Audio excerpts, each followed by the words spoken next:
इस वीडियो में हम बात करेंगे आइटम टोटल कोरिलेशन के बारे में। आपके सामने एक डाटा फाइल है जिसमें आइटम्स का डाटा है और टोटल भी है। इसमें आइटम्स हैं Q1A, Q2A up till Q10A और उसके बाद आप देख सकते हैं जॉब सेटिस्फेक्शन का टोटल डला हुआ है, that is the last column. इसके बाद आप को एनालाइज में जाएंगे, कोरिलेट बाइवेरिएट की ऑप्शन को चूज़ करेंगे। अब इसमें आप वन बाय वन एक एक करके तमाम आइटम्स दूसरी तरफ वेरिएबल्स वाले बॉक्स में एंटर करते जाएंगे। Q1A से लेके आपने Q10A तक तमाम आइटम्स को एंटर करना है, वेरिएबल्स वाली साइड पर इसको डालते जाना है। 6A, 7A, 8A, 9A और आखिर में 10A। अब ये 10 आइटम्स हैं। इसके बाद आप इसको कर्सर को नीचे लेके जाएंगे और जॉब सेटिस्फेक्शन के टोटल को इस कॉलम में ऐड कर लेंगे, इसमें शामिल कर देंगे। पियर्सन की ऑप्शन ऑलरेडी क्लिक हुई भी है, हमें पियर्सन कैलकुलेशन करनी है। ऑप्शंस में देखें मीन या स्टैंडर्ड डेविएशन है, ये हमें नहीं चाहिए, इसको हम क्रॉस कर देंगे, पेस्ट करेंगे। सिंटैक्स हमारे सामने खुल जाएगा। सिंटैक्स में देखें तो कोरिलेशन का सिंटैक्स खुल गया है। कोरिलेशन से सेलेक्ट करके पेयर वाइज के फुल स्टॉप तक सेलेक्ट करेंगे, आइटम्स को दोबारा रीचेक करेंगे, रन कर देंगे। अब हमारे पास आउटपुट फाइल आ गई है। आउटपुट फाइल में आप देख सकते हैं कि Q1A से Q10A तक के कॉलम्स हैं और आखिर में एक कॉलम जॉब सेटिस्फेक्शन का है। अब अगर हम देखें तो हमने ये देखना है कि जॉब सेटिस्फेक्शन का Q1A के साथ क्या रिलेशनशिप है। अब आपके सामने एक वर्ड फाइल है, यहाँ पर आपको दिखाया जाएगा कि टेबल कैसे बनेगा जब आप आइटम टोटल कोरिलेशन बनाएंगे। इंसर्ट टेबल में आप जाएंगे, 2 कॉलम्स सेलेक्ट करेंगे, रोज़ काफ़ी सारी सेलेक्ट कर लेंगे। अब आपके सामने ये एक टेबल बन गया है, इसको आप ऐड करते जाएं, आपके पास मज़ीद रोज़ ऐड हो जाएंगी। आप बाएं तरफ वाले कॉलम में लिखेंगे आइटम और दाएं तरफ वाले कॉलम में आप लिखेंगे स्मॉल r इटैलिक में, और ये है आपके पास कोरिलेशन की एब्रीविएशन। आइटम वाले कॉलम में आप आइटम नंबर्स लिखते जाएंगे, आइटम 1 से लेके 10 तक।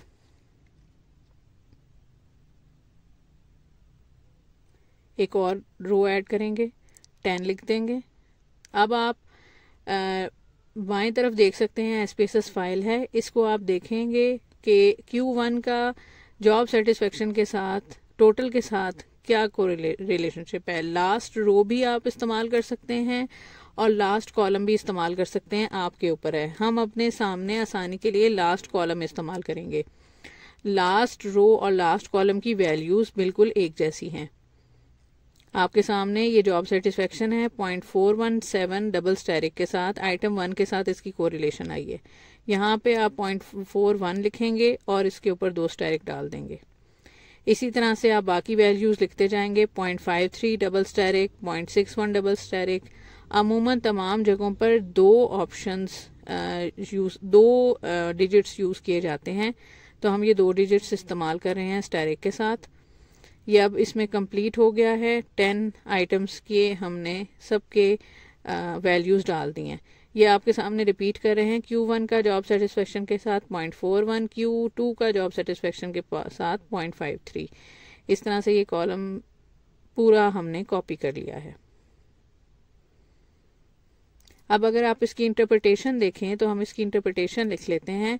आपके सामने 2 स्टेरिक्स लगाए गए हैं, हमें ये देखना है कि कोरिलेशन का मैग्नीट्यूड कितना है और उसकी डायरेक्शन क्या है।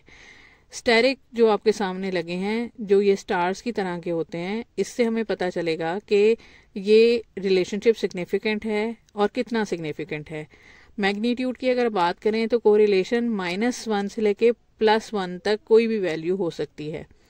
-1 to +1 में सिग्निफिकेंट वैल्यूज़ कौन सी हैं और पॉजिटिव कौन सी है। पॉजिटिव का मतलब ये है कि आइटम टोटल और आइटम सेम डायरेक्शन में चीज़ों को मेजर कर रहे हैं, तो आइटम टोटल के लिए आपके पास पॉजिटिव वैल्यूज़ ही आनी चाहिए।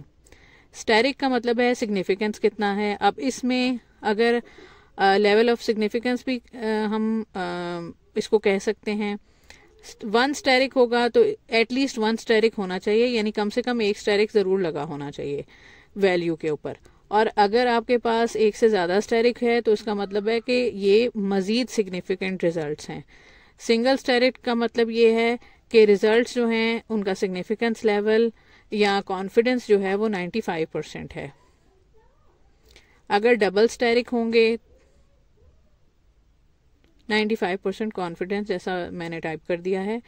डबल स्टेरिक होंगे तो 99% कॉन्फिडेंस है।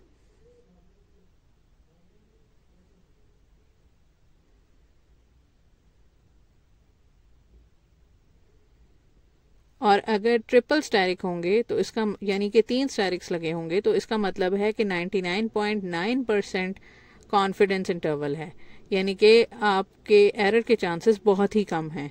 तो हमारे जो सामने रिजल्ट्स हैं उसमें डबल स्टेरिक लगे हुए हैं। इसका मतलब ये है कि ये जो रिजल्ट्स हैं या ये जो वैल्यूज़ हैं ये काफ़ी ज़्यादा सिग्निफिकेंट हैं और आपका आइटम टोटल कोरिलेशन बहुत अच्छा आया है। इससे हमें पता चलता है कि इंटरनली जो आपका स्केल है वो काफ़ी ज़्यादा कंसिस्टेंट है और जो आइटम्स जो चीज़ मेजर कर रहे हैं टोटल भी वही चीज़ मेजर कर रहा है।